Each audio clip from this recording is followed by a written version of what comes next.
From historic Doyle Field in Leominster, we welcome you to another edition of Girls Lacrosse right here on Rivalry Family Media.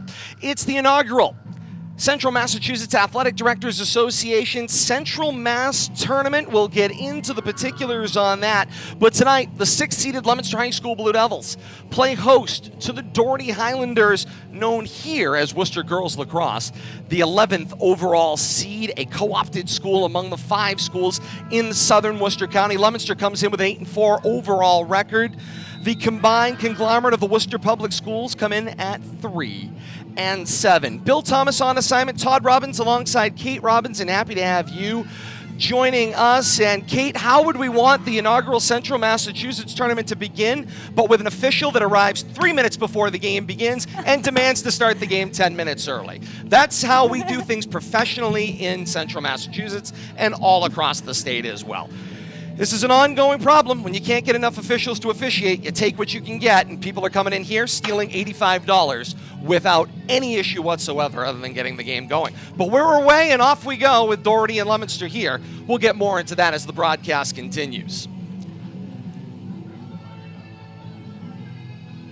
Gabby Santucci at the center circle to get things started for Leominster. Draw controls has been the key for Leominster's girls team as far as scoring off the action. In the broadcast that we have seen here on RFM, that's been the name of the game. If they could win the draw control, they've been able to score off of it fairly routinely. Ball positioned at the center circle. It's up, it's away, and we are underway here at historic Doyle Field, and it's great to have you with us here on RFM. Leominster wins the draw control. They will go left to right here in first quarter action, 12.5-minute quarters here in girls lacrosse action. That shot low and kicked away. Caitlin Person gets the start in the cage for Doherty. And Leominster will sweep that one home and find themselves on the board. An initial save by Person gave up the rebound, and Leominster was able to sweep it on across the goal line. Kate, I didn't get a number on that one. No, nor did I, but you did get the sweep correctly, and a quick 1-0 start for Leominster early on this one. That would be 11. 11 is who they're going to credit with the goal. That's Eliza Howlett that gets credit for the sweep score. And Leominster out to the quick 1-0 lead, and Santucci wins back-to-back draw controls. 30 seconds gone by here in quarter number 1. It's 1-0 Leominster with the lead.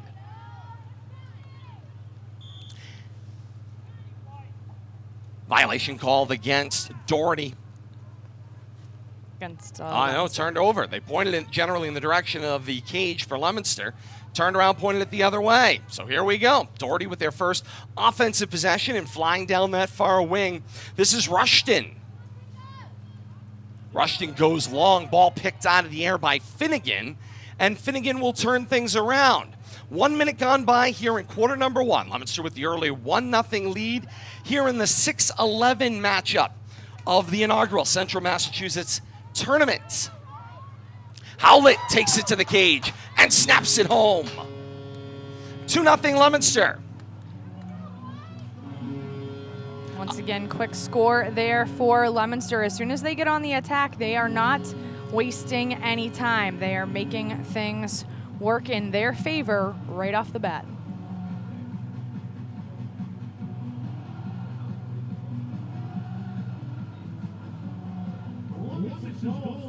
Two draw controls, 2 quick goals. There was a turnover in there and a connection going the other way. You give Finnegan the potential credit for making the great defensive play down the far end of the field in front of a sophomore keeper. That's the other note here for Leominster tonight. Their senior keeper, Molly Jordan, not in the cage, not here this evening as well. Laura Philandes, the sophomore, gets the start in the cage, located to our left, has yet to face a shot. Thanks to Finnegan's play out in front, turned that into a conversion for a goal. And down the field we go. 2-0, 2 Howlett goals to open things up have been the key for Leominster here in the early going. Whistle for a violation away from the play. And if you're Leominster, one of the best things to do in order to protect a brand new goalie is to make sure that you score right off the bat, and that's what they're doing thus far. I was going to say, the less you let the opposition touch the ball in this case. Here's the free position. Cut to the net, bounce shot, steered away by Person. Person's had 2 close quarter saves here in the early going, and she denied Cudahy that time. Infraction call for the slash against Leominster. The restart belongs to Doherty. This is McNally. McNally tries to look upfield. That ball knocked down in transition. Leominster able to scoop it up. Howlett already with 2 goals. Has her pocket picked. Scooped and back the other way it goes. This is Miller Ayala. Once again, if you're hearing us say Doherty and you're wondering why they would be wearing navy blue and have Worcester emblazoned across their uniforms, it's because they are that conglomerate of Worcester Public Schools in girls lacrosse. Santucci cuts to the cage. That one rings the post wide. Doherty attempts to clear, not able to successfully do it. Don't blame the folks at Central Mass Athletic Directors Association. They were the ones that put on the bracket that it was indeed Doherty playing in this one. The snapshot and score, that's the reason all the graphics say Doherty. Yeah. Well, we did ask, and there's a nice young lady that is in the press box with us, and she let us know the vast majority of the people on the team do attend Doherty. They do, yes. But they have their full squad across all of the Worcester Public High Schools. Coach Nanette Moulin was kind enough to provide the information. Kate, you're absolutely right. Representative from Worcester Tech, a couple from Worcester South, and the rest all represent Doherty. But I know this is a movement. We're going to see more and more and more these regionalized and co-opted teams across Massachusetts athletics, as of course the need to do more with less and a need to regionalize teams is becoming more and more apt, particularly in tough financial times. 9.5 minutes left here in quarter one. 3-0 Leominster with the early lead here in quarter number one. Leominster, that 8-4 overall record. Kind of a mixed bag over the last month of the season. Picked up 2 wins on the road at St. Bernard's in Marlborough, and then a tough loss to conclude the regular season, a 12-11 score at Neshoba. I feel like we haven't seen them in quite a while. It has been a while. The schedule just broke that way, where they were home for the vast majority of the early part of the season, and then the way the schedule broke, played all games starting at 4 o'clock or earlier, and of course, we weren't able to get out here for that coverage. But things again went fairly well. Last time we saw them, they were at about a 500 record. They built up an additional set of wins. Lost that last one, 12-11 in Neshoba late. There's another post ringer there. That was Shivari. And the loose ball rolls all the way out toward the boundary line left end, Santucci. Nobody in particular there on that particular pass. Yeah, and the loose Leominster ball. coughs it up. And that's Zavaris in transition. And she's on her horse in transition. All the way past midfield, and a whistle comes from behind the play. 25 yards off. They say that one was a violation called against Leominster. And here we go the other way. Official 3 yards off says that's a violation against Leominster. A lot of whistles. Indeed. Coach Moulin provided some information, Kate. You know, this is a new sport for Southern Worcester County, and a new sport, of course, here we talk about all across Massachusetts, only about a decade old, really. Maybe a little bit more than that lacrosse, generally speaking, has been here in Massachusetts as a commonly sponsored sport statewide. It started as a boys' sport, became a girls' sport here as more and more girls' teams wanted to get involved in the action in Central and Western Mass. Eastern Mass started with girls' programs a little bit earlier on. So 17 players on Coach Moulin's roster have never played girls lacrosse prior to this season. So they are certainly learning on the fly this year. Leominster misses the connection. That one heads toward the boundary line, and it will go out of play and belong to Doherty. Well, it's an interesting evolution. I remember when we were in high school in the very earliest parts of the 2000s, there were rumblings and discussions about lacrosse coming to Leominster High School, but only on the boys' side. And as you said, over the last 20 years or so, that evolution has certainly included the girls, and it's kind of exploded on the girls' side as well. I know we talk about the effect on bat ball sports. Sorry, Kate, there was a giveaway at midfield there. Finnegan's got it in transition, finds Santucci. Middle of the field, that is Young, and the whistle came before the shot. Violation called against Doherty. It'll be a free position there at the fan.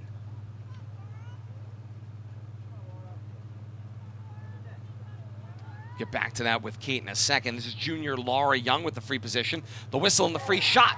Top corner, score. Leominster the 4-0 lead. 6:20 to play here in the first quarter. So Kate, apologies. There was a little flurry of action I saw coming there. But back to your point, talking, of course, about the evolution of this sport. And you are correct. The early 2000s, there was talk about the sport of lacrosse coming in. We've talked about that on a number of broadcasts. Then a boys sport comes along in that mid-2000s range.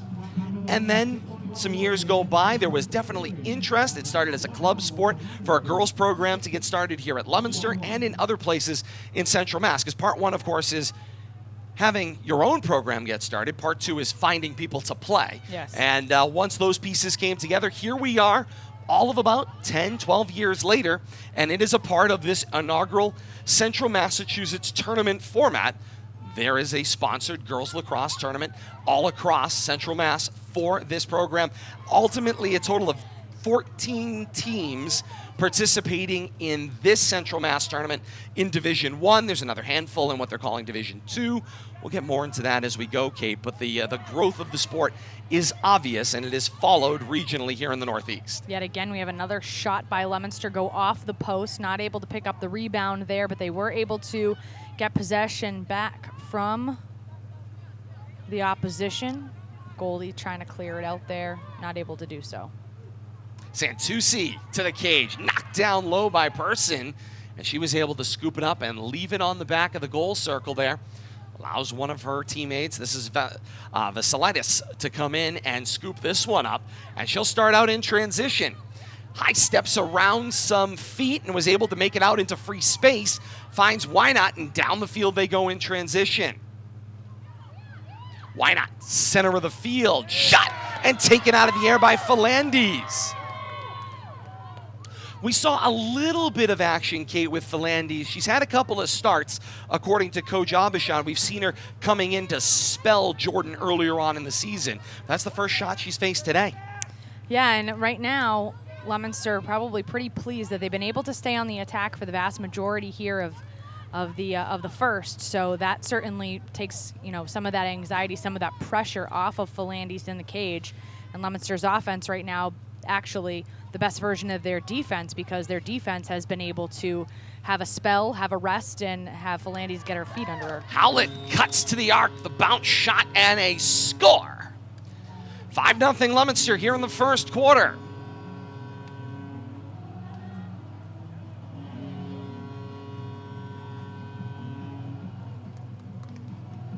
We'll be keeping an eye on updates from action all across the three sports that are in action today. There is also softball out there as well, so we'll keep an eye on 4. There was a stoppage in play due to some weather as well out there all across the state. Differing. Southern Worcester County seems to be getting a little more of the rain. Rain has picked up here, steadily started as maybe some just scattered drops early on this afternoon, and has steadily gotten worse as we got close to first draw. And now the rain, we'll call it steady, maybe barely reaching the turf surface, and certainly helping to break what has been a heat wave. 3 straight days of 90 or better. This has been 3 straight days of almost 100 or better here in northern Worcester County and across the state. As we go under 4 minutes here in quarter one, Leominster with the draw control and possession. Half field to our right. Well, the interesting thing here with lacrosse, as long as there's no lightning, they will play through whatever inclement weather that there is. So that's something to keep in mind as well. Bat ball sports, obviously rain can become problematic, but in lacrosse, they will play through it as long as there's no lightning. We'll check that out as town scoreboard here in a moment. We've got some scores coming in other sports. Girls lacrosse action, nothing reporting at this time. We've got some scores elsewhere. As the shot goes to the cage, and it is a score. That's Leilani Armashinga with her first serious touch of the day, and she finds low right to put Leominster up early. Differential is now 6-0 for Leominster here in the early going. 3:20 to play, quarter one, 6-0 Doherty with the lead.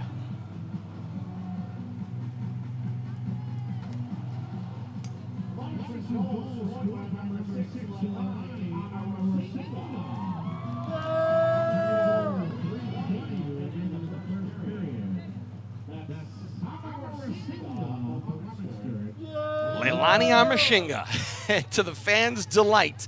Here, a small but enthusiastic crowd on hand, and the rest of you joining us all around social media. Great to have you with us. Facebook.com/Media Rivalry. If you're just joining us here, 12 minutes past 6. Yes, the game is just about 22 minutes old time-wise, as the officials forced the start of this game 10 minutes before the posted start time. And by the time we hit the actual start time, it was already 3-0. Under 3 minutes to play here in quarter number 1. 6-0 Leominster's lead right now. Long whistle, flag out on the play. Official has now pocketed the flag and allowed the transition to happen going the other way. Violation called on Leominster. They're going to give the restart to Doherty over on that far right sideline.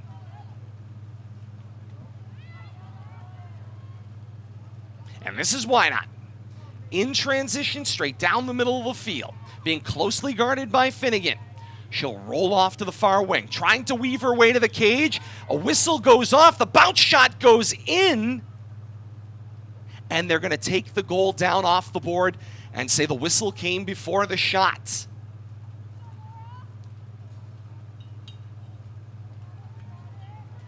Unfortunate series of events as Madeline Wynot got to the cage, got the benefit of a whistle, but had a goal in the process. So now the free position shot steered away by Falandes. Leominster the beneficiary of that right there.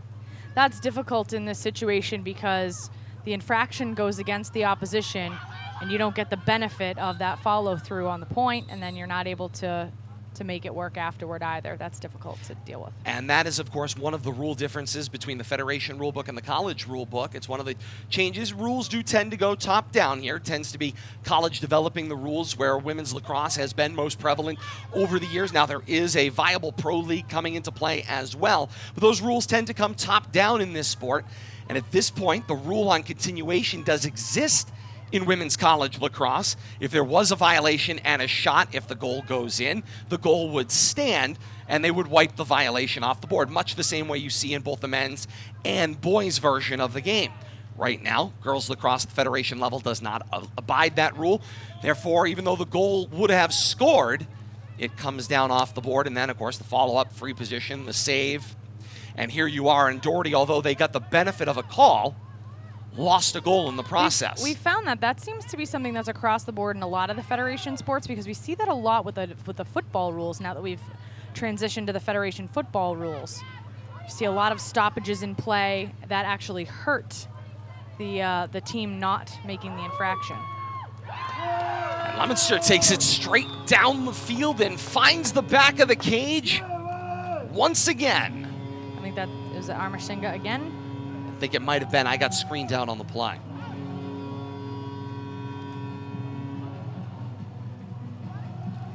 We'll give it to Armashinga, 7-0 the lead. Leominster 16 to play here in the first quarter. Final 16 seconds of quarter number 1, 7-0 the lead right now for Leominster.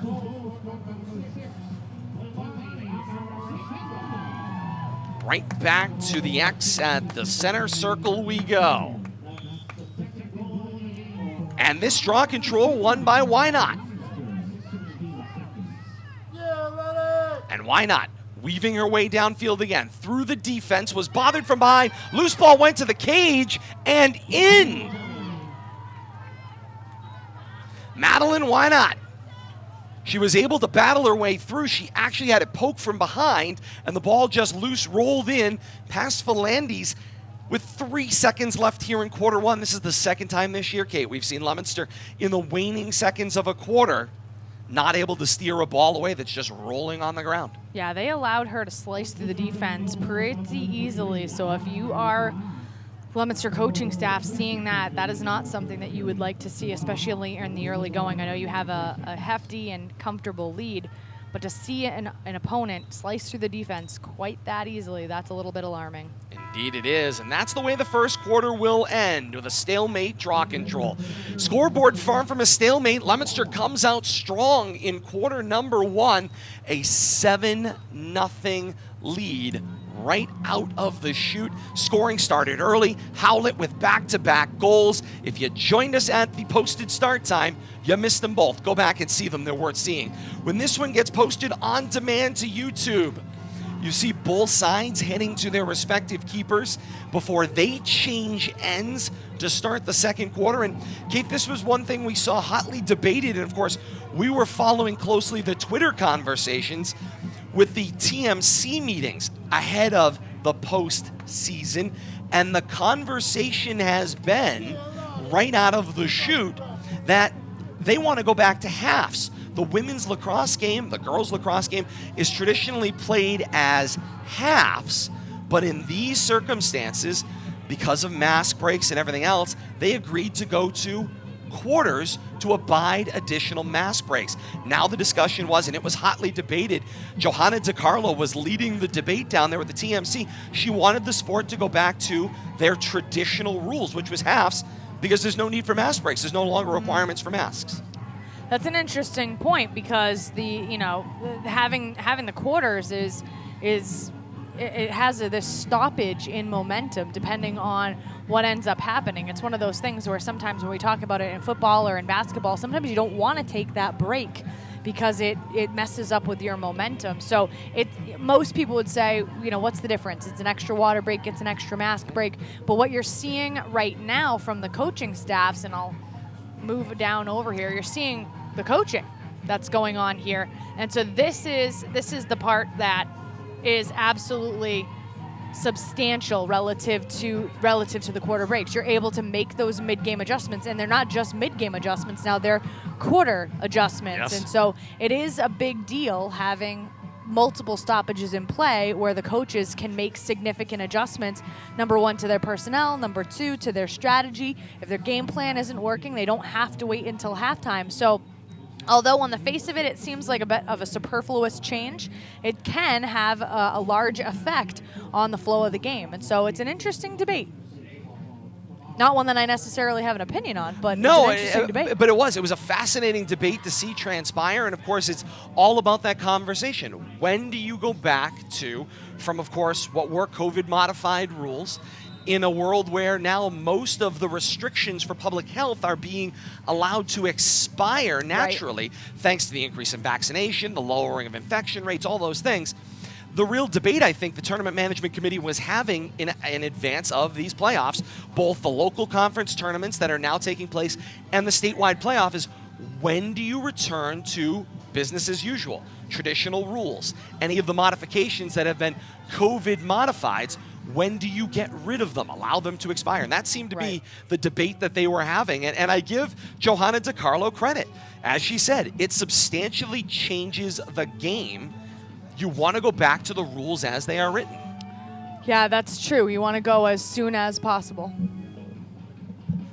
Updates from around the region right now. There was a stoppage in play out in the world of softball, but we can tell you that game has restarted out there, and Leominster is in the lead. A 4-3 lead in the softball bracket for the Blue Devils right now. Fourth inning. In the fourth inning of action. So they have resumed action there. That had stopped for Lightning. Winning.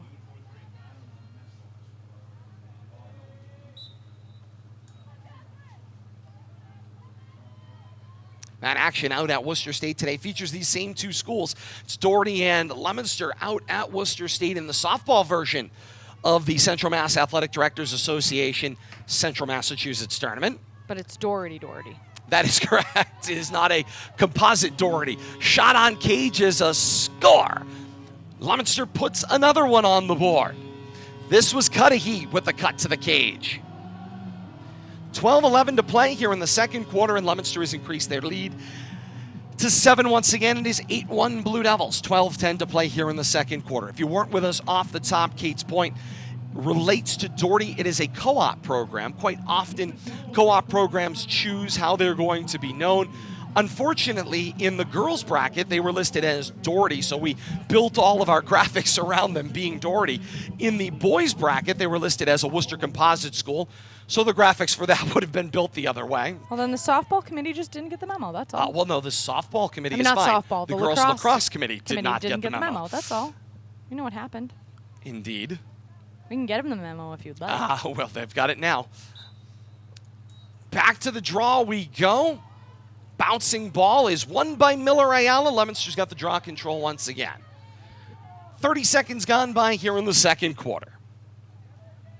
Todd Robbins, Kate Robbins, and you. Facebook.com/Media Rivalry for this live broadcast of girls lacrosse and the start of the Central Mass Athletic Directors Central Massachusetts Tournament. Great to have you with us on this one. They've called it a pilot tournament, as this, of course, was put into place because of the new statewide tournament.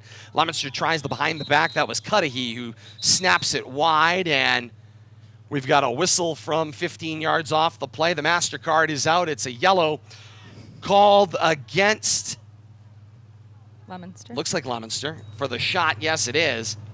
So it'll be a woman-up opportunity here for Doherty on the restart. I think we have some news coming in from a game that, although not featuring Leominster, is one that Leominster baseball has been intently watching. I believe we had a 2-1 final score. Wachusett tops Fitchburg in baseball. We expected that one to be a close one, Kate, and it appears that has transpired. Here's an opportunity for Doherty to get back into this one. Take advantage of this woman-up opportunity if they can. Pocket picked loose here, though, scooped up going back the other way. Off the roll dodge. That's Ailes. Ailes meanders her way to the right wing, and now is going to take this back to the point at the top of the fan. Ooh, off the head. Yeah, Santucci, Okay. I think, barely slipped that one. Maybe it clipped a little ponytail on the way by. Her ponytail is epic. It's signature. It is signature. 10.5 to play here in the second quarter. Leominster working that weave at the top of the fan. There's the underhand feed for Miller Ayala. She missed the connection on the bounce shot. Ailes has got to chase it down. Body's loose, and Leominster doing a successful job, if nothing else, killing off this woman-up opportunity.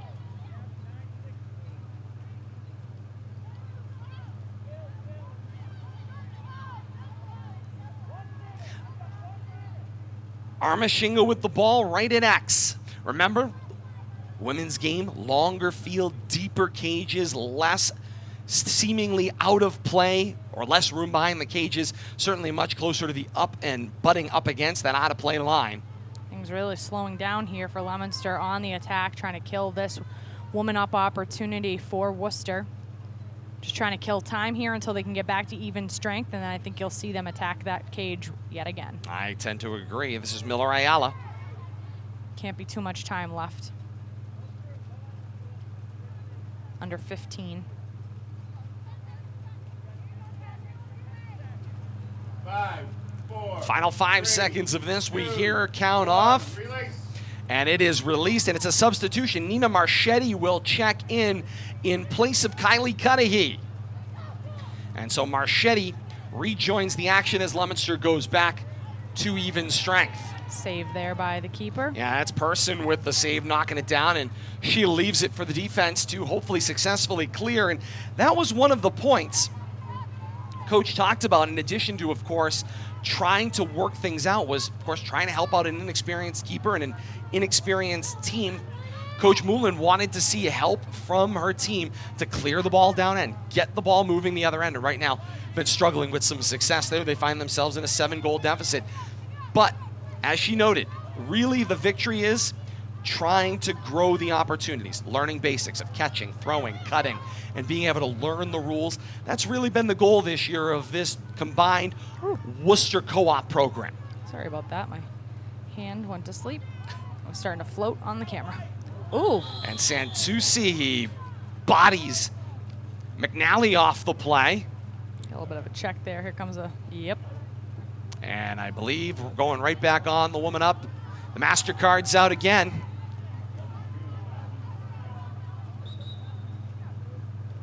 And it's another woman up opportunity for Doherty. We don't know how long, though. So we'll assume a minute. We'll hope for a minute, but we're more concerned with that restart in the clock, are the officials, how fast they can get to their car. So box is out. Oh, indeed it is. Under 8 minutes to go here in the second quarter.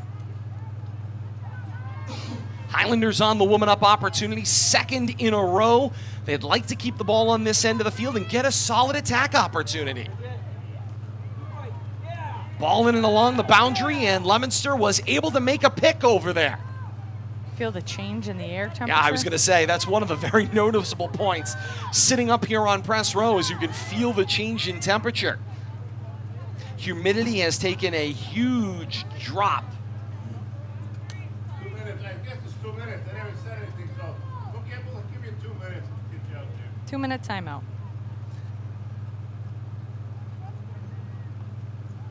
It was a yellow card. I do believe a yellow card is 2 minutes at the college level.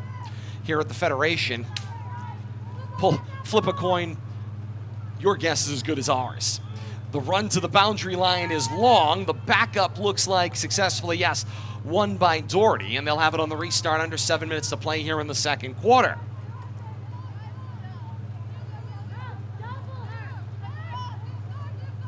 Vassilatus again on the charge out to midfield. She was fast going end line to midline, and unfortunately had her pocket picked at the midline. That's one thing, Kate, that is very, very noticeable about this Worcester Co-op, just how fast they are.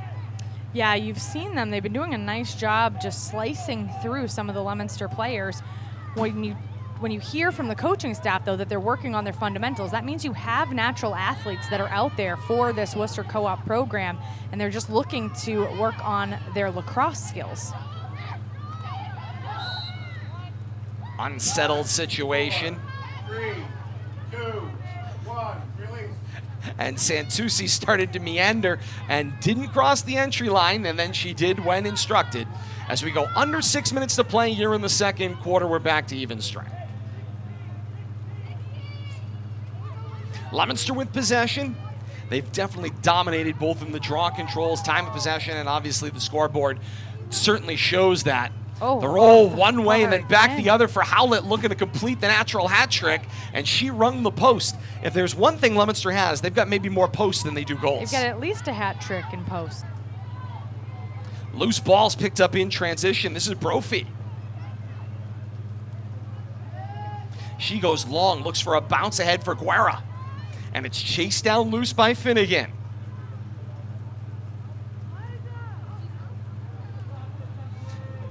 Finnegan avoids some contact, finds some open space down that left sideline, looks to center for Marchetti, and was covered. She's got 4 people Yeah, she's going to covering keep her. going. Somebody's got to be open, kiddo. And the hacks begin on the way down the field, trying to dislodge the ball, and Finnegan will drop it off What once she an makes it effort, downfield. though. Indeed. What an effort. Finds Ailes in transition. Leominster will make some substitutions. Marchetti off for Cudahy, who rejoins the fracas. If I'm Finnegan, I'm looking at my teammates and going, did somebody want to let me know if they were open? I had 4 navy blue jerseys on me. Winner of this one gets the winner of the 3-14 game in the bracket above. That game also in action right now. Algonquin and Groton Dunstable. Algonquin was the home team as the 3 seed in the Central Mass tournament. Groton Dunstable on the road there for that action. Winner of this one gets the winner of Algonquin Groton Dunstable later on this week at the site of the higher seed. The roll to the cage with some space. Cudahy right back onto the field and snaps the back of the net. 9th goal for the Blue Devils. Increases their lead to 8, 4:11 to play here in the second quarter. One of the things I'm noticing with the Blue Devils today, they're not trying to overdo it. You know, they have a situation where they've got a nice fluidity, some nice teamwork going on. Fundamentals are looking pretty strong. And they're not trying to, even with the goal differential, they're not really trying to push too fast or too hard. They're doing a nice job waiting for their teammates. If they have a situation where they are, faced with a woman down situation, if they have the ball, they're waiting in the attack for their teammate to be released and doing a nice job, in my estimation, of just really not going overboard. And that's the balance, of course, with Yeah. being able to make sure that you maintain your lead. We've talked about it before. What's your squeal point as a coach as far as what's enough where you feel like you could successfully move to more of that methodical moving of the ball, slowing things down, peeling time off the clock. That's, of course, thought number one. And then there's thought number two, which is, of course, successfully, how long can you keep that up? We saw Leominster do it the last time we had them with us, successfully peel 10 minutes of the fourth quarter off the clock in a close game against Marlborough. Question of the hour is, are you going to try to do that for 2 full quarters? Not really. You've got to keep that attack up. You've got to keep adding goals. And in this case, Santucci bounces this one home past Person and puts Leominster to double digits. 3:37 to play in the second quarter.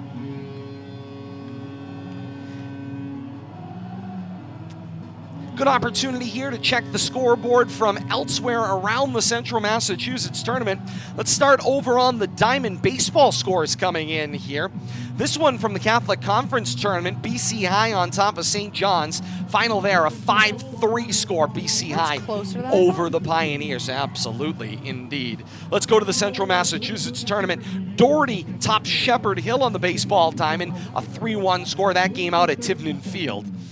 Game that Kate mentioned the result of earlier on that has direct repercussions for the 3-seed Blue Devils. They've got the winner of the Wachusett-Fitchburg game. That game out at Wachusett today. A 2-1 win for the Mountaineers over the Red Raiders in a closely contested game. We expected it would be if you looked at the pregame scouting report. And Coach Chad Garner's Red Raiders certainly more than acquitted themselves in this one, keeping the Mountaineers close off the board, getting themselves into a one-score game, not able to come over the top. Mountaineers a 2-1 victory in that game out at the campus of Wachusett Regional today. Wachusett will come to Doyle Field to take on the 3-seeded Blue Devils in a game scheduled for 4 o'clock tomorrow. Back out at Midland Field, we mentioned, of course, that 3-1 goal, just listed 3-1 game listed twice here on our scorecard as well. Let's check other action going on out there. In the boys lacrosse tournament, just one score to report. Wachusett tops Westboro 13-11 on home turf. So Wachusett will advance on by a 13-11 score. No scores out there in girls lacrosse, so we switch over to the softball Central Massachusetts tournament. We know Leominster on top of Doherty. That game out at Worcester State, last report in the 4th inning by a 4-3 score. Elsewhere, Tingsboro tops Sutton 16-1 in the Division III version of this tournament. Elsewhere in the Division I version of the tournament, a 3-inning final. Wachusett tops Algonquin in softball 22-0. Yep. I remain unsurprised. Wachusett remaining the perennial favorites in the Mid-Wachusett for Division I softball in Central Massachusetts. They have been a powerhouse for a while now. Indeed they have, and that continues. Elsewhere, one more score in Division III's version of the Central Mass tournament. 8-2 a final. AMSA over Oxford. That's Advanced Math and Science Academy over Oxford by an 8-2 score. We have a 7 p.m. start time tonight for St. Bernard's boys lacrosse at Assabet Valley. Undefeated Assabet Valley in boys lacrosse right now. It's been a big story at school every day. We've been listening to the scores coming in from our boys team. So they're going up against St. Bernard. It's going to be a very fun match to hear about. Young with the move to the cage and snaps the netting. Adds another one for the Blue Devils. 1:17 before halftime, and Leominster has got themselves to a double-digit lead. That air feels so good. Yeah. Cannot even tell you. For those of you that haven't ventured outside since that little front moved in, of course, the rain continues to fall here at Doyle Field, but it is certainly worth the trip outside. You may get a little wet, but boy, oh boy, maybe throw the windows open, feel that change in air coming out as well. So just a point of note I just heard from Mike Griffin. 10-point lead means running clock even on goals. So usually in girls lacrosse, the only stoppage happens when goals are scored. But with the 10-point lead, 10-goal lead, during the last 2 minutes of the half, it's running time. And so the clock has begun. It will not stop. Much to the thrill of the official at midfield, I'm sure. She'll be back to her car as quick as possible. There it is again. Loose ball picked up and going the other way. This is Marchetti. Todd makes friends everywhere he goes. And, I believe in any job worth doing is worth doing right, especially when somebody's paying you to do it. 20 seconds left here in the first half. Leominster with possession once again. And the running clock continues. This is Shivari. Shivari with the roll. Finds herself to the arc.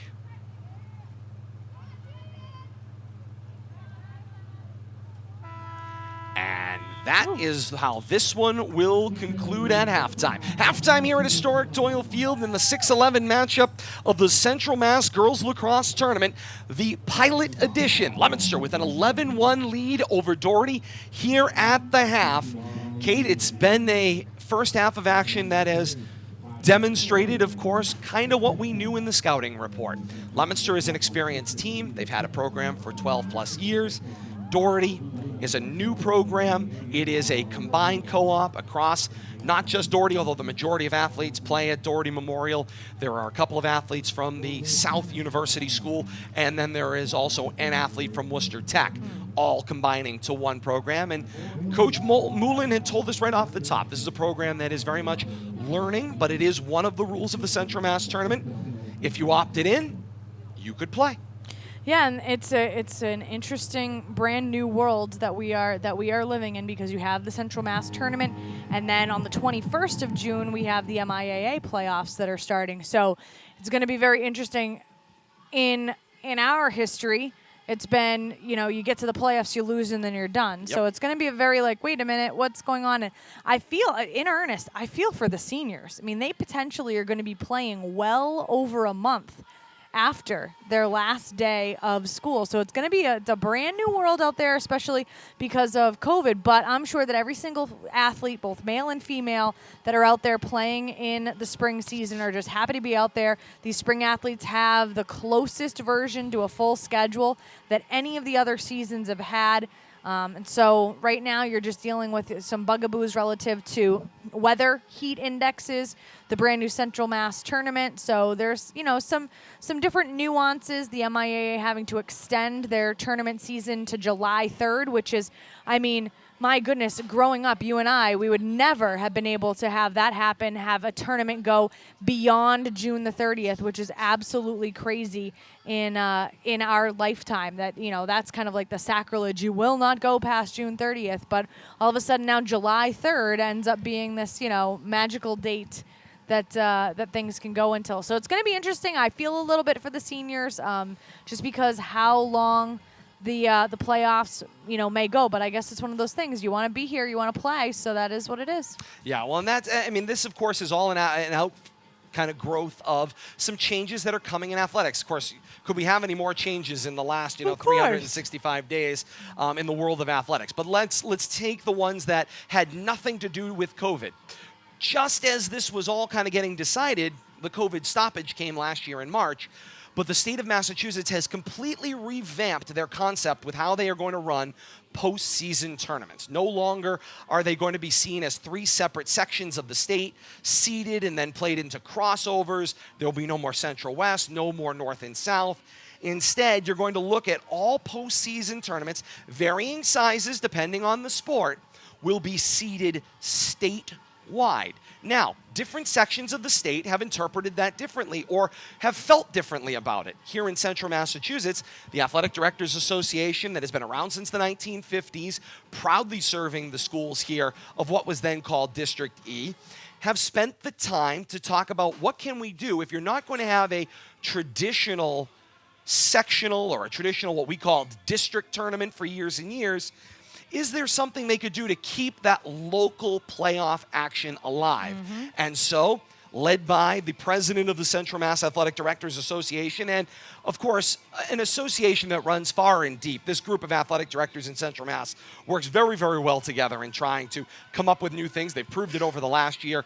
Through COVID, they've come up with this idea that essentially is akin, if you're going to draw a direct comparison, to a college conference tournament. Certainly. The regular season ends, you go based off of your regular season conference records, you seed into a postseason tournament, and then you play on into your then NCAA tournament if you're using the college example. In this case, it would be the MIAA state tournament. Now, what hasn't been sorted out is, of course, both the state and the locals are trying to figure out how they work together, is will there be an automatic qualifier situation? Right now, the agreement in place. Back when we were playing, the magic number was 500. So you had to wait. Most teams in the springtime had a 20-game schedule, regardless of what sport you played.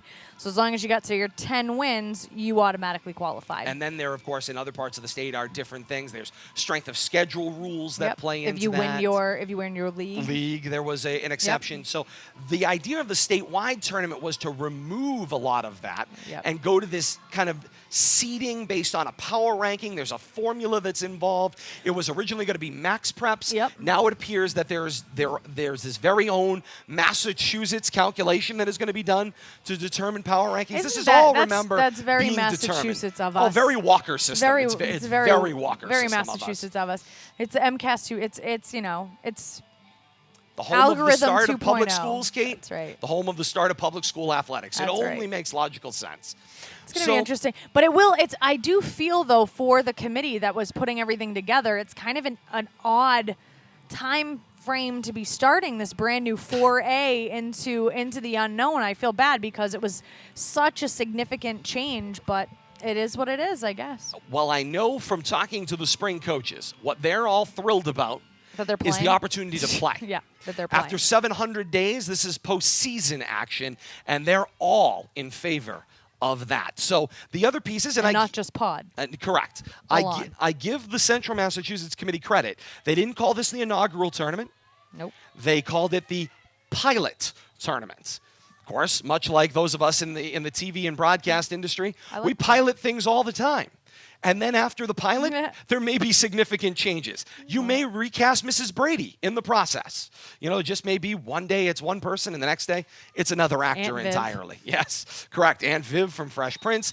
Just it is what it is, right? You may see that happen here where they may come up with different ways of doing this until they settle in to this new way of doing things. But hey, here at RFM, we fully support it. We think this is an absolutely phenomenal way to keep on that Central Mass rivalry. And right now, Kate, one of the things I was going to mention, in order to make this happen, the schools have agreed not to play 20 games for the moment. So they're going to give up, in most sports, it sounds like 2 games, move from a 20-game schedule to an 18-game schedule. But the trade-off is that everybody will make the tournament who opts in. So that's kind of where we are at this point in time. But again, that is all possibly to be determined as the years go by. So looking forward to being a part of this one. We certainly value the coverage. We know the community certainly values the coverage. The folks here in Central Massachusetts certainly value the coverage. That's why we think it's important to run the games at their posted start time. Not wait for an official to show up 3 minutes before they decide to start the game. Again, I digress as we start second half action. She's not going to be your friend. I don't want her to be. She's not Quite frankly. Away we go. Miller Ayala with possession. We don't do exposés here at RFM much as Miller Ayala rolls to the cage and snaps the back of the net for Leominster's first goal of the second half. We don't do exposés much, but there are things that I will expose, and that's one of them. Fantastic.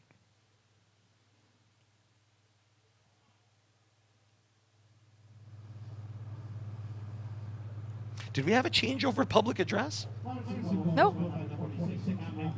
He's there. I was going to say, there's Dick. I was all of a sudden, there was this eerie silence. I was like, where was the call? There he is. 10:20 to play here in the third quarter. Leominster, 12-1 with the lead. Stopped the clock again. Running time here, goal differential, more than 10 goals. I'll get it. No, you're doing fine. Kate's just going to make a few adjustments. Remember, the on-screen scoreboard is not unofficial.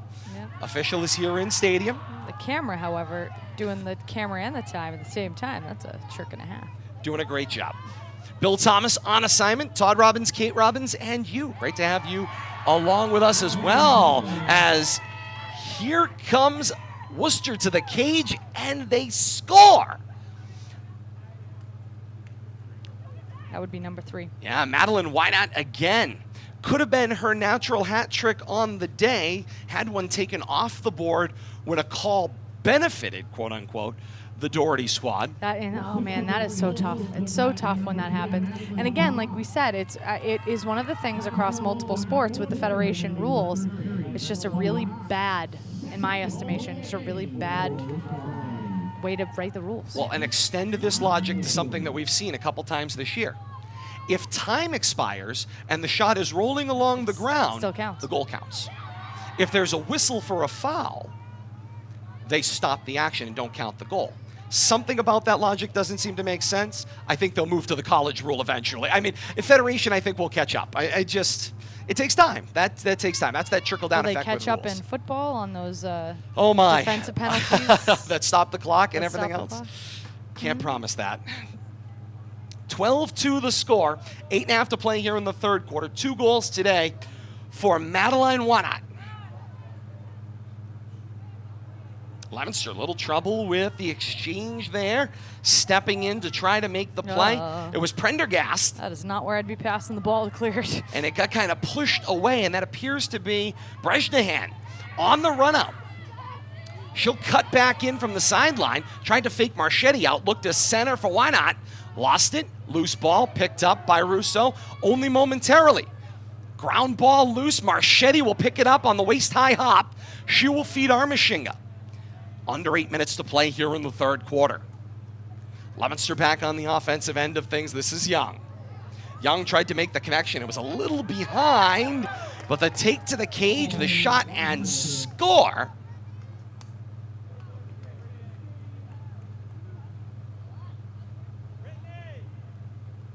Had a little trouble differentiating the number there, Kate. Was it 19? 19. Yeah, it was 19. Of course, sadly, we Brittany don't have Melanson. one. Yeah, I was going to say, Dick's got Brittany Melanson. Thank you, Dick. Yes, Brittany Melanson with the score. There was some jersey changes. Just had to get them off the right sheet.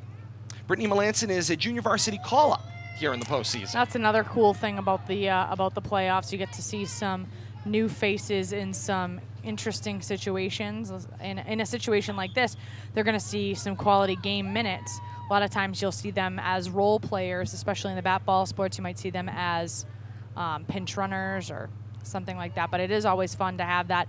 I know, having been a junior varsity coach for a number of years, your junior varsity players are always incredibly proud to be a varsity call-up, a junior varsity call-up, and during playoff time. Be a little bit interesting relative to chemistry on the varsity team, but it's always a very much a point of pride for your junior varsity players that get chosen. Absolutely. And of course, it's all about growing and building that program, right? You're trying to make connections from one group to another. Marchetti cuts to the arc, and she got slashed on the way. She'll have the free position.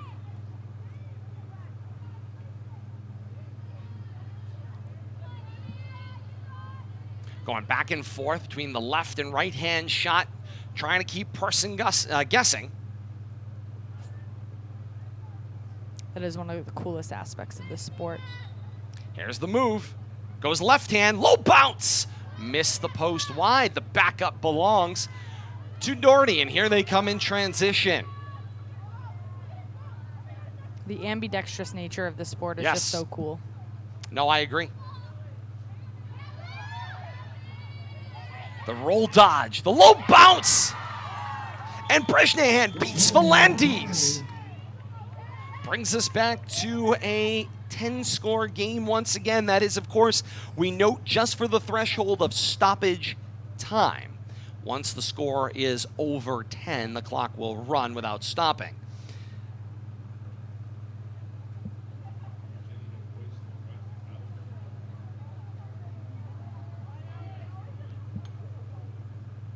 And back to the exit midfield in the center circle.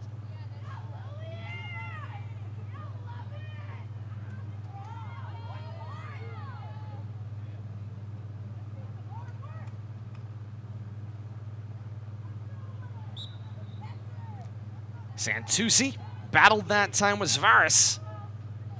Why Not has taken some of those draws against Santucci as well. And Why Not snaps it away, in that case, from Howlett, who was on her way toward goal looking for her third of the day. The most fascinating draw controls that we've seen have been the Lefebvre sisters out of Marlborough. What a treat it was to watch them on draw control. No question. To the cage goes Quinn. That's Riley Quinn. The sophomore went low, and Volandis makes the scoop.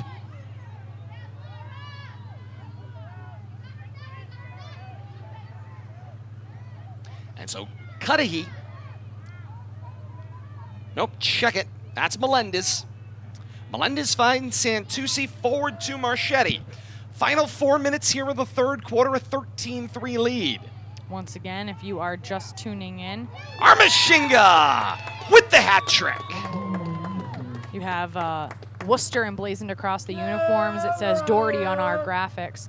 The bracket that we were given said Doherty. The vast majority of the young ladies on this Worcester co-op team are from Doherty, but it is a team that is made up of all of the high schools of the Worcester public school system. So you'll see Worcester on their jerseys.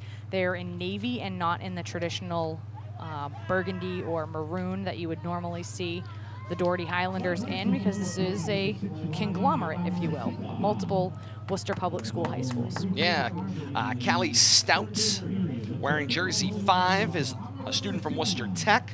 Then 2 from South University High School. 10, Emily Sinan is a junior from South. And then 44, Emma Robo is a sophomore from South. Everybody else will meet as they come. They're all from Doherty.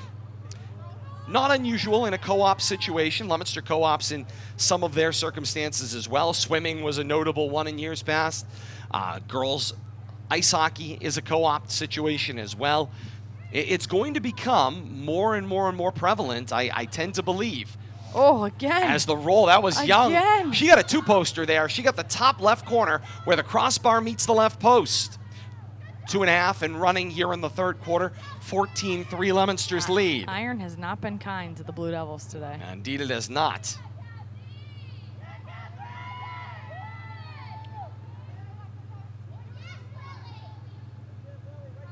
The move downfield was a little swim move for Brezhnehan. A boarding there. Yeah, she took it away, went back past the fan, and then dropped this one off for McNally. The arc and fan. Yes. I always mix them up. The arc looks like a fan. The fan Looks like an arc. It's one of those things. And then it's not the arc like the three-point arc. I don't know. We're learning. I'm learning. McNally, feed center. Hey, but you were right there, locked in on that BC Syracuse National Championship lacrosse matchup on the women's side. I'll tell you, that was a heck of a lot of fun. One of the best lacrosse games I've ever watched. And Boston College, the draw control work. You want to talk about draw control work? That was incredible. And after being in the national championship game 3 years in a row, they finally get the national championship. I was going to say, yeah, Unreal. it took 3 trips to the national championship game, being the runner-up in order to win. Very impressive. And it was against your alma mater. It was, who continues to struggle in that sport. Yep. And now they've lost their head coach, which is another interesting note. Gary Gate, Syracuse, now going to take over the men's program after 14 years as head coach of the women's program. So they'll be restarting, trying to find one. I want to find that name, Kate, because I'll tell you, it's not fair to just refer to her. Oh, we got the MasterCard coming out. Oh, boy. Green card. Oh, that's the MX. And a salute. And a yellow. Green and yellow.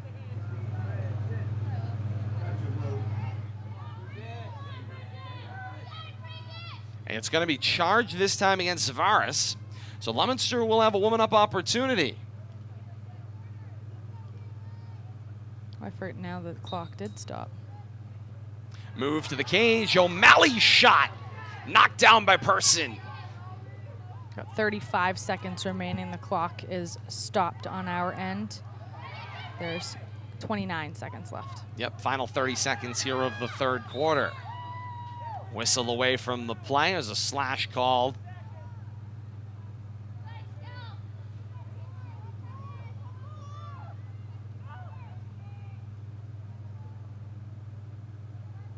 Leominster content to let the final 20 seconds just move on by.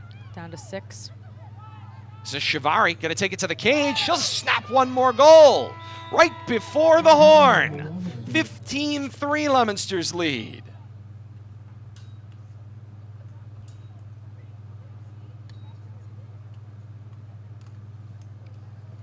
Through 3 quarters here at historic Doyle Field. It's Leominster 15 and Doherty or Worcester Co-op 3. Final 12.5. When we come back, we step aside. This is RFM.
And so we continue here at historic Doyle Field.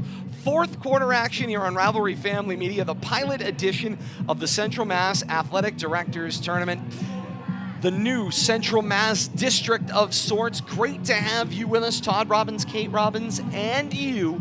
Great to have you along with us here today. Game will be available on demand coming up later on this evening out on YouTube. YouTube.com. Search Rivalry Family Media. Like, follow, and subscribe today for the on-demand coverage. Or you can get the on-demand right back here. As soon as we finish here in our live premiere on Facebook, you can have it on demand over and over and over again.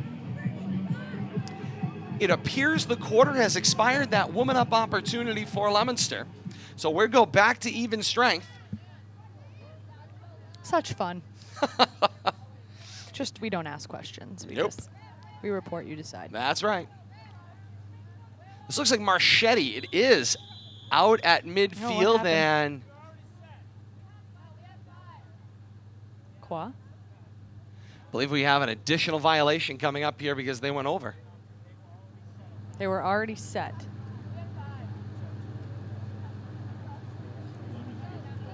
So Leominster is going to get the ball. Okay. I was excited to see Marchetti take a draw here, and She won. she won on a violation, Hey, win's a win. but back the other way it goes. We'll get some more scores going on as we check the Central Mass scoreboard once again. That name, by the way, we were looking for in the third quarter from Boston College, Charlotte North. An absolutely amazing draw control and goal scorer, all-time NCAA single-season goal-scoring record, exceeding 100 goals this year. Tough as Charlotte nails, North. Oh, too. my. I've seen a lot of things in the draw control department, but the thing that impressed me most, and of course they had the official mic'd at the draw control, was being able to hear her literally call her spot. Yep, where and she was going to just put it. like on the hands of a clock, I'm going to 3 o'clock, and she could put it there. And whether she was going to score it or whether her, colleague was going to take the draw control, that was the question. That was a goal that just kind of trickled in there for Leominster. Yeah, it looked like it was either a pass or maybe a deflection that ended up rolling by a person. They're going to give it to Maria Carr, the sophomore. 16-3, Leominster's lead. The clock continues to run here as we are in excess of a 10-goal game. I think shortly you'll see Leominster just start to try to run out the clock. They may have even been attempting to do that on that last possession as well. Yeah, it seemed like it was a deflection. Let's go over to Division II as we check the scoreboard here in the Central Mass tournament. Notre Dame Academy out of Worcester, 19-9, a win over Hudson in what is considered bracket 2, the Division II bracket of the Central Mass tournament.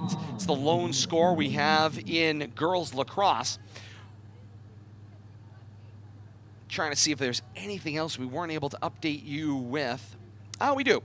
Go over to the softball bracket, Division III. Air Shirley continues their run through Central Massachusetts. They blank Gardner 6-0 in the opening round of the Division III fast pitch tournament. I haven't heard it called the fast pitch tournament in a while. It eliminates that misnomer that there's anything about that ball that is soft. Having been hit by my fair share of them over the years. Mm-hmm. Under 10 minutes to play here in the fourth. Just ask your digestive system. There's that. I don't think those two had anything to do with each other, but that's all right. Loose ball, bounce, violation called there against Leominster for the slash. The turnover and the ball back to Doherty or Worcester. Pick your poison. That's right. That was deflected. Leominster picks up the loose ball. This is O'Malley. And O'Malley was starting to attack Cage and peeled off in the play. O'Malley waiting for friends there, but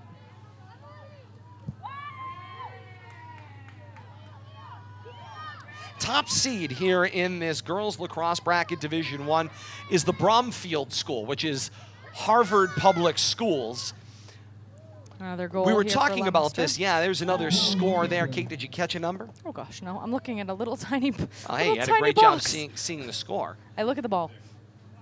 We'll listen to Dick Tucker. I was going to say, Dick Tucker will have an update for that. I was going to say, you want me to do camera, scoreboard? Just keep going. You're doing a great job spelling Bill Thomas here while he is on assignment. Bromfield School, top scorer in the region. Let's get this one from Dick Tucker.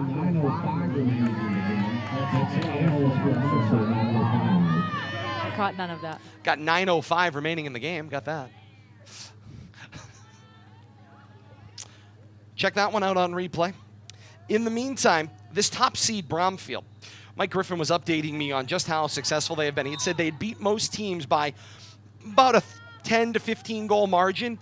I mean, these scores are absolutely insane. 19-3, 18-9, 18-3, 18-2, 18-6, 16-5, 17-4, 19-5, 20-8, 19-1, 20-7, 21-13 in their last outing. They are a perfect 12-0 versus everybody that's been put in front of them, and that's why they're the top seed in the Central Mass girls lacrosse bracket. Well, the most impressive part has been the defensive numbers there. Thank you, Mr. Griffin. Appreciate that update. Unbelievable. Another score. Another shot and score.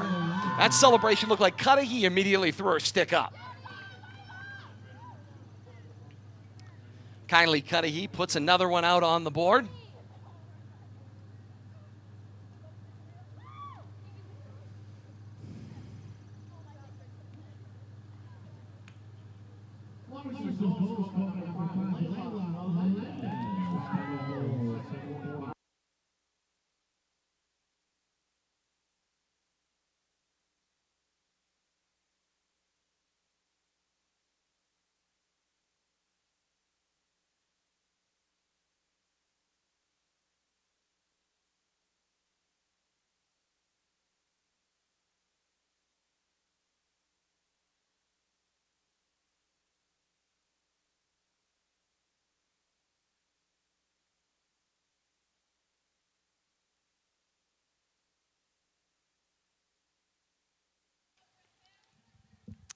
Under 7 to play here in the fourth quarter. Leominster with the 18-3 lead.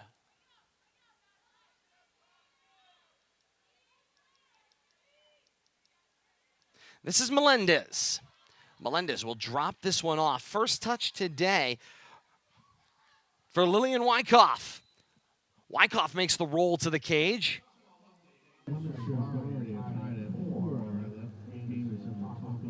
Dick Tucker with the update from the Leominster and Doherty softball game. Those teams tied at 4 in the softball version of the Central Mass tournament. As we wind down toward the 6-minute mark here of the fourth quarter. Infraction called there against Doherty, and Leominster's got the ball on the restart. The cut to the cage. That was Melanson. Shot goes over the back of the cage to the back line, the backup. Leominster wins the backup. 5.5 and counting to play here in the fourth quarter. Ball was knocked down. Wyckoff tries to get to it. Ball loose. Unsettled situation here. The race to the far side is scooped up by Antonelli. Antonelli tries to clear up the sideline. This is Hurley. Hurley able to get it up successfully into her cross and now has possession and a tight cradle as she works her way through midfield. It was poked away, but the whistle called against Miller Ayala for the violation. Down to 5 minutes to play here in the fourth. Leominster keeps committing violations, and the whistle keeps going off for play on for Worcester. This is McNally. Cycles back, finds Fisher.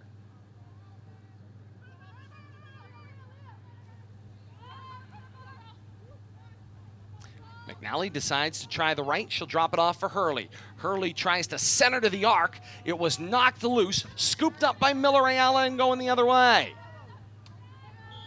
And there's a slash called against Melendez. And the restart begins for Wynot. Wynot's got 2 of the 3 goals today for this Worcester Co-op program. Wynot slashes to the arc. Shot and a score! Wynot's got herself a hat trick. 3 of the 4 goals today belong to Madeline Wynot.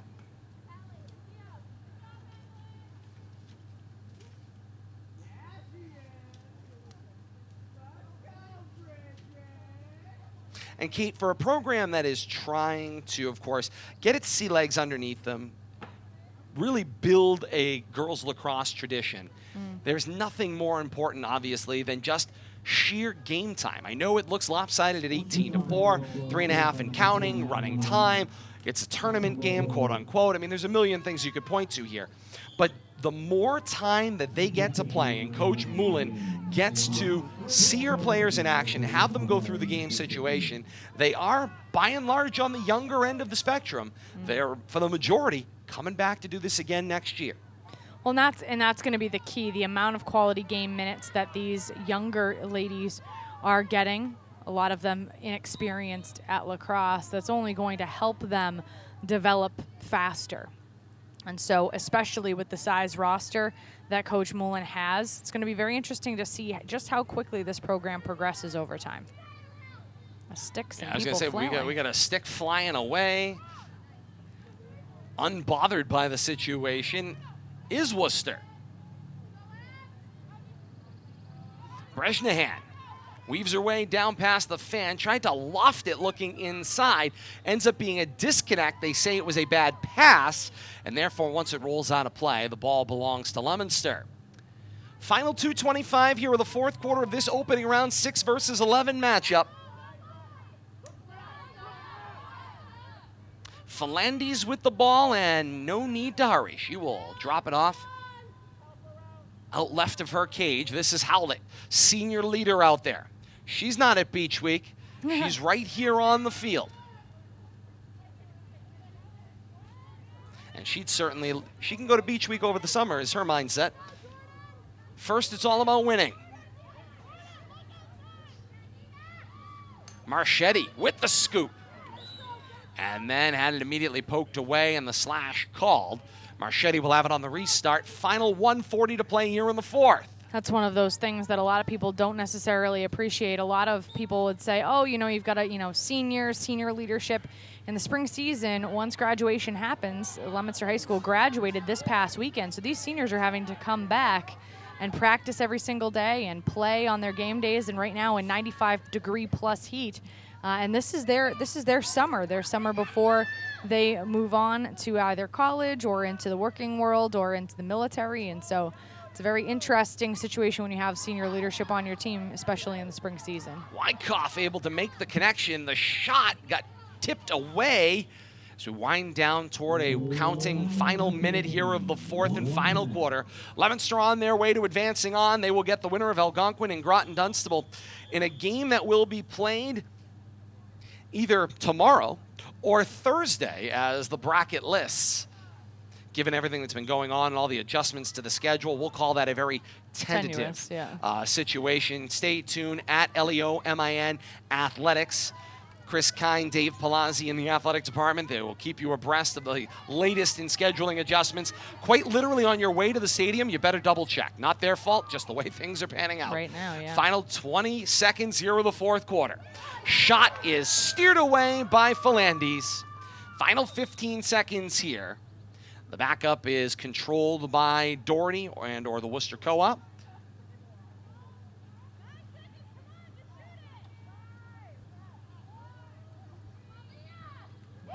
And a score at the buzzer. Put that one on the board for Leah McNally, the junior, to close things out. Final score here from historic Doyle Field. The 6th-seeded Blue Devils advance their record to 9-4 overall. They will advance to tomorrow or Thursday's action to play the winner of Algonquin and Groton Dunstable. For the Highlanders, their trip through the Central Massachusetts tournament is over, but if they opted in to the MIAA tournament and they qualify, their action could continue later on in the month. Their record will fall to 3-8 overall in this girls lacrosse season. But Kate, I will tell you, the thing that impressed me the most, other than the fantastic folks here at Doherty, we had an opportunity to meet one of them up here who was kind of acting as their official scorer. She was a wonderful representative of their program, real polite and gracious representative from the Worcester conglomerate. And then, of course, the great coaching staff, Nanette Moulin, Eliani Karapastas. And they gave us some great information. They were incredibly responsive. So we certainly do appreciate that as well. 18-5, Leominster a winner today. You want to see this action once again? It's available on demand. You can check it out. tinyurl.com/media rivalry will take you directly to YouTube, or it's youtube.com. Search Rivalry Family Media, like, follow, and subscribe today. You can also find all of our broadcast action from past coverage here on RFM. We appreciate your joining us here for this one. We're back with you on Thursday night as we switch over to the boys side of things. Boys lacrosse action coming up here on Facebook.com/media rivalry right here on RFM. It's Leominster, and they will battle the winner of Tantascwa and Doherty or the Worcester conglomerate. We'll get more information on that. That's coming up, winner of that action, right here at Doyle Field for a 6 o'clock start on Thursday night. We're with you at 5:45 or whenever the officials decide to start the game. We'll have that action for you here on RFM. 18-5, Leominster's girls advance on to play the winner of Algonquin and Groton Dunstable coming up later on this week. We got more spring action for you at Media Rivalry for that information. For Bill Thomas and Kate Robbins, I am Todd Robbins, saying thank you so very much for joining us, and until next time, so long, everybody.